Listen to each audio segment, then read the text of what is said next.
All right, so we are at the end of the podcast. But before I go, let's get to our final question. Again, today on Thursday, we didn't have a lot of news this week, but BFI released from their Sight and Sound label their once every 10 years top 100 films of all time list for the critics. Sight and Sound generally does greatest films of all time according to directors, writers, actors, and a whole bunch of other groups. But the one I think a lot of people are interested in are the critics. And in this one, they polled, over 1,600 participating critics, programmers, curators, archivists, and academics, each submitting a top 10 ballot. And from that, they compile a list of the 100 best movies. I think they have 250 coming soon. They will probably release that another time. And the results here are surprising. Last time they did this, 10 years ago, Vertigo is number one. The 2012's list, I'll give you the top 10 right now. Number 1 is Vertigo, 2 is Citizen Kane, 3 is Tokyo Story, 4 is La Rage des Jeux, which is, I think, Rules of the Game. Number 5 is Sunrise, A Song of Two Humans. Number 6 is 2001: A Space Odyssey. 7 is The Searchers. 8, Man with a Movie Camera. 9, The Passion of Joan of Arc. And 10 is 8.5. And these are standard films that critics say are probably some of the best ever made. Okay, this wasn't a surprise. This, however, is different. Here's number 10. Number 10, Singing in the Rain. That went up a bunch of spots. Number 9, Man with a Movie Camera. It's in the same general area. Number 8, Mulholland Drive. I love Mulholland Drive. I'm glad it's on this list, but this far in, I am surprised by. Number 7, Beau Travail. This is the Claire Denis movie from 1998. This was in the 70s the previous time. So that jumped a bunch of spots. Number 6, 2001: A Space Odyssey. Okay.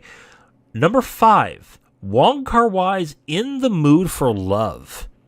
In the Mood for Love, I think, was also in like the 60s and 50s. Number 4, Tokyo Story. That's the Ozu film from 1953. Number 3, Citizen Kane. Number 2, Vertigo. And number 1, Jean Delman 23, Croix du Commerce, 1080 Brazil. I think I got that last. I probably butchered the entire thing. It's Jean Delman, the 1975 Chantal Ackerman film. And this, I think, surprised a lot of people. First off, to show how of a surprise this is, okay? Jean Delman was in the 2012 list. It was number 35. It jumped from 35, or 36, I think. It was tied 36. It was jumped from being tied 36 to number 1. That's a huge jump. The other thing about this list that surprised a lot of people is that there are a ton of female-directed films. Yeah, we have Beau Travail, Cleo from 5 to 7, Portrait of a Lady on Fire, all reached the top 30. Movies like Wanda, The Piano, News from Home, Daughters of the Dust, and The Gleaners and I also made the list, okay? Daisies is also on that. Daisies is from a female director, too. This was a big surprise, but also not really. Because if we remember the past 5 years, there has been a concerted effort to honor and appreciate female directors much more than we have in the past. So, on the one hand, I'm really surprised by Jean Delman getting number 1 for a number of reasons, and I'll explain exactly why. But I'm also not surprised to see a bunch of female-directed films get on here. My concern with this, my concern is not the fact that female directors are getting noticed. That I'm fine with that. That's awesome. And a lot of these films should have been noticed beforehand. And if it's taken now to do it, great. My concern is what happens when this push stops. Because let's all be honest here. There is a concerted effort to honor female directors and female filmmakers. Critics have been doing that for the past 3 or 4 years now. What if it's not the in thing? What happens next? Because it is kind of the in thing. It is the thing that the people are making a very concerted effort to honor these deserving filmmakers.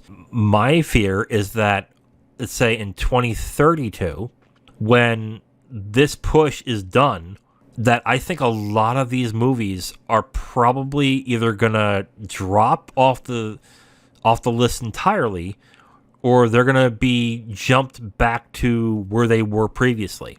Now, someone did mention this to me in one of the groups I follow on Facebook, that the Sight and Sound poll is a crazy list. It changes often. So it may not be that big of a surprise if things jump around the way it did. That's really my fear in this, is that suddenly Jean Delman will go from number 1 to number 70, or go to 1 to 50, or 1 to 30, or something like that. And Jean Delman getting this is the thing that is really surprising for a couple of reasons. One, Jean Delman's an experimental film. If you look at the other films on here, let's look at the top 10 again. Like, we have a documentary, we have a musical. Mulholland Drive is kind of a mess of different things, a beautiful mess. We got another romance, science fiction, drama.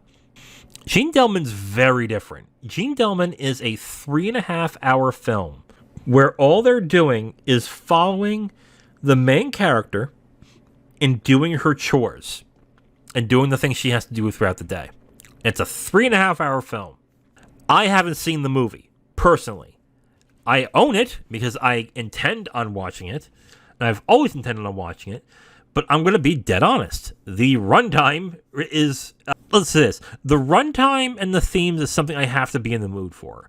I have to be like, okay, I'm prepared to watch a 4-hour film, let's go. And that's kind of rare nowadays. Like, I had to really, like, say to myself one time, okay, I'm going to watch Showa, the 8-hour documentary. Okay, I'm just going to sit down and do it. Here we go. And I just got to push myself to do that. I think this might be a cool thing to do next month for January. Just go through this greatest of all time and pick out the ones I haven't seen, put them on a wheel, and just randomly choose which ones I'm going to watch. So this will be, I think this is an interesting list. I'm not angry at all about any of this. I think it's interesting. It's going to be really interesting to see what happens 10 years from now in this. Oh, other things that also got into this as well that are new. Get Out got tied for number 95, which I was a bit surprised. I'm not a fan of Get Out, but I'm also not a fan of horror, so that's most likely why. Tropical Malady got in there. I think the ones that made me Parasite's in there as well at number 90. It's tied at 90. I think the one that I was really excited that was in there was Spirited Away and My Neighbor Totoro. Spirited Away is tied for 75. My Neighbor Totoro is 72 tied. And I'm surprised. I'm not surprised by Spirited Away, but I'm really surprised by My Neighbor Totoro, because I remember when this film came out, I mean, critics liked it a lot, but they still treat it like a kid's film. And I know tastes have coalesced and changed, but of Miyazaki's films, I think critics were more receptive to Princess Mononoke than they were My Neighbor Totoro. But I'm actually okay with it, because I actually really like My Neighbor Totoro. So, but for it to beat Spirited Away, okay, we'll see. What else? Other movies that are in here as well. I mentioned Daughters of the Dust. Moonlight got in. It's number 60, tied. believe The Apartment wasn't in there before. Blade Runner is in there. A bunch of new stuff from the previous year that weren't here in the 2012 list got in, which I was really surprised by. It's a fascinating list. Don't get me wrong, but I was just really surprised. So I guess we'll see what happens in 2032 if I'm still doing this. But yeah, interesting list. I would say go check it out. I will leave a link on the description on the podcast feed and on the YouTube page as well if you want to check out the list yourself. That's the BFI Sight and Sound 100. Go check it out.